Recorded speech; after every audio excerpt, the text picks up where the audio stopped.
The 90s was one of the greatest decades in NBA history. After coming from the 80s where Larry Bird and Magic Johnson saved the NBA, the league was heading into a new direction with guys like Michael Jordan, Karl Malone, Hakeem Olajuwon, Shaq, and many more dominant players. The league was only getting better. But there was no position as diverse as the point guard position. 22 different All-Stars alone were point guards in the 90s. And today I'm going to be ranking the greatest point guards of the 90s. I hope you guys enjoy this video, and don't forget to leave a like and subscribe to the channel, especially if you want more videos like these. Let's get into it. Before I start this video, I want you guys to comment down below your top 5 favorite point guards of all time. Number 7, Penny Hardaway. With the second pick in the 1993 NBA draft, the Warriors selected Penny Hardaway, but he was traded along with 3 future first-round picks to the Magic in exchange for Chris Webber. The Magic at first really wanted Chris Webber and Shaq to be paired together, but Penny Hardaway had a great workout with the Magic and they decided to get him instead. Penny was a great talent. He was 6'7", above average height for most point guards, especially at that time. He could play the 2 as well, and he did play the 2 for a while, but then he later on transitioned to be playing the point guard position for the Magic. With him and Shaq, they were looking to take this Orlando Magic franchise to a new level, and they did, almost. Penny ended up being a runner-up for Rookie of the Year, and coming in the next season, the potential was there. And Penny was averaging 21 points, 7 assists, 4 rebounds, and 2 steals. He was a starter in the All-Star game, and he also made All-NBA first team. And along with Shaq, the Magic made the finals in just Penny's second season. And at the time, Penny was an icon. He had his own sneaker. He was in commercials. He was seen as a guy who could end up as one of the greatest point guards in NBA history. But they got swept in the finals against the Houston Rockets. The Magic had the best young core at the time, and they were a team to be seen as one of the best teams in the near future. But then that man came back, and the Magic lost to the Bulls in the Eastern Conference Finals, and Shaq left Penny to go to the Lakers. With no Shaq, the Magic was Penny's team. But Penny never took off as a huge star, and then injuries derailed Penny's career. His story is one of the most tragic in NBA history, and in the 90s. Had it not been for the injuries, many suspected him to become one of the best point guards in the NBA. But he was a 4-time All-Star, and he was named to the All-NBA team twice. But the injuries, man, they just ruined his career.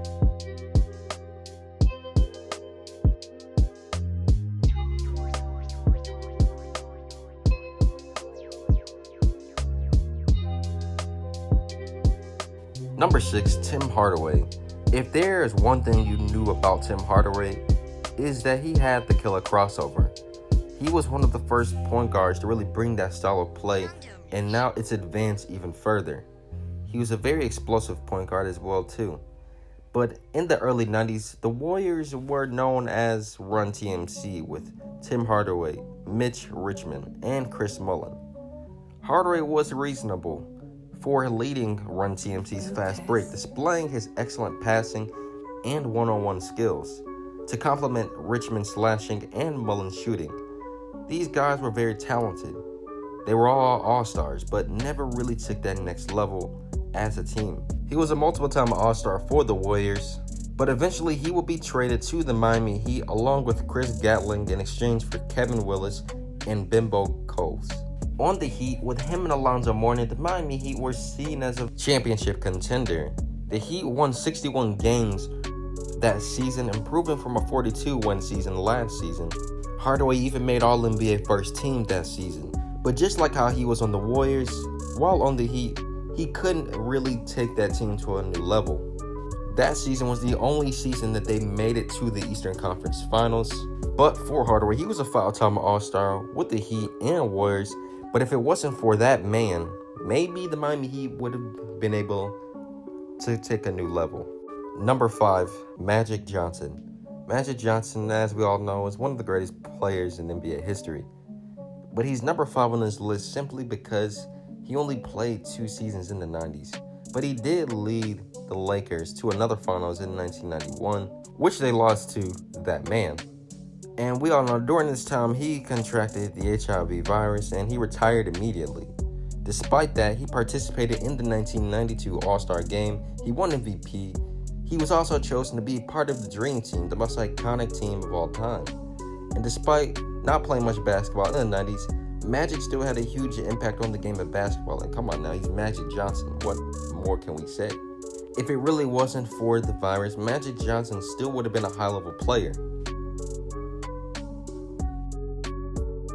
Number 4, Jason Kidd. In the 1994 NBA Draft, the Dallas Mavericks selected Jason Kidd, a very promising point guard from out of California.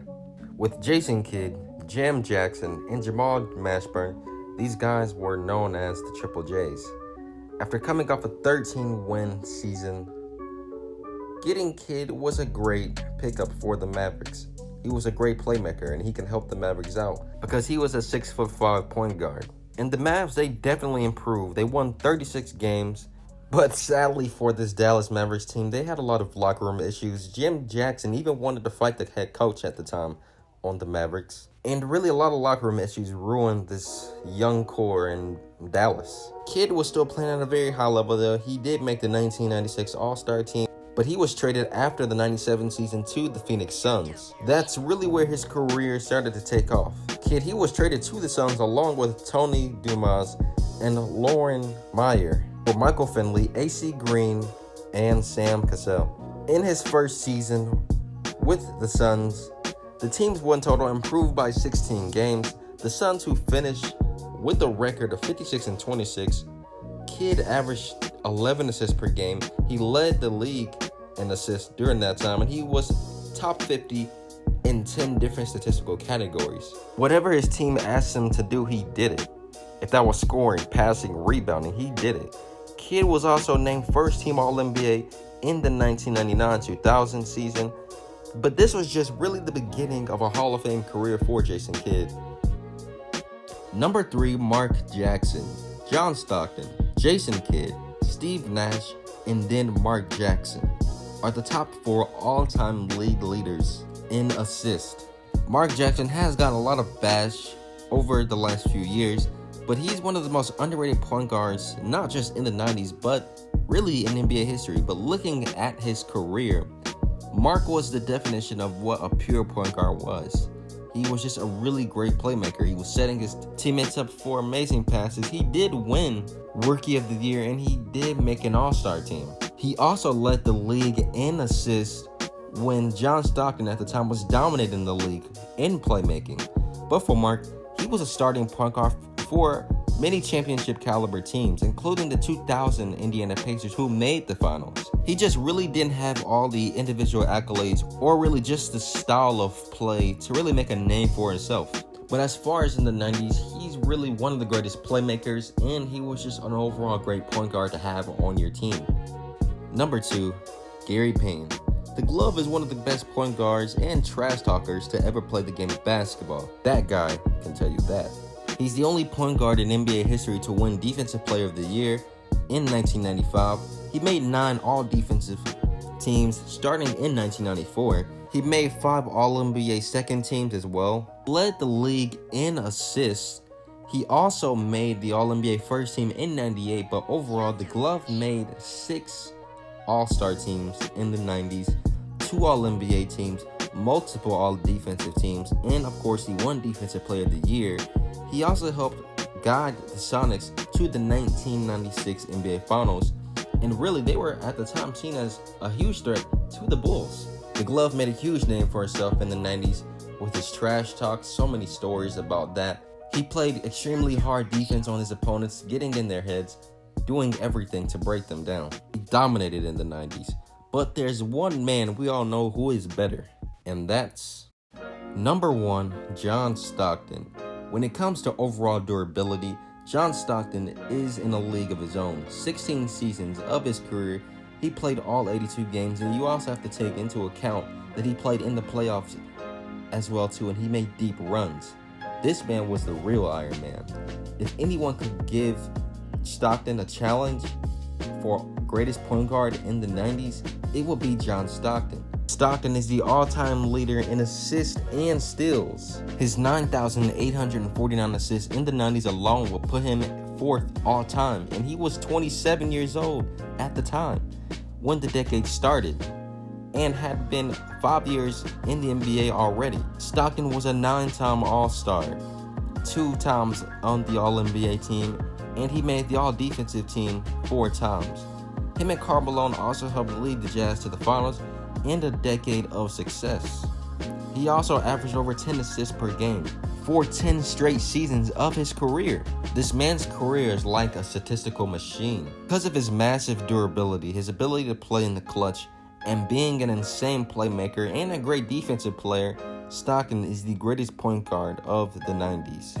And he is one of the greatest, if not the best point guard in NBA history to never win a championship. But if it wasn't for that guy, he probably would have gotten one. I hope you guys enjoyed this video. Don't forget to leave a like and subscribe to the channel for more great content. And I'm really trying to grow my YouTube channel so I can take it to a new level. Oh yeah, and also don't forget to turn on post notifications so you can get notified when I make new videos. I make new videos every Sunday and Tuesday. I hope you guys enjoy your day. Peace.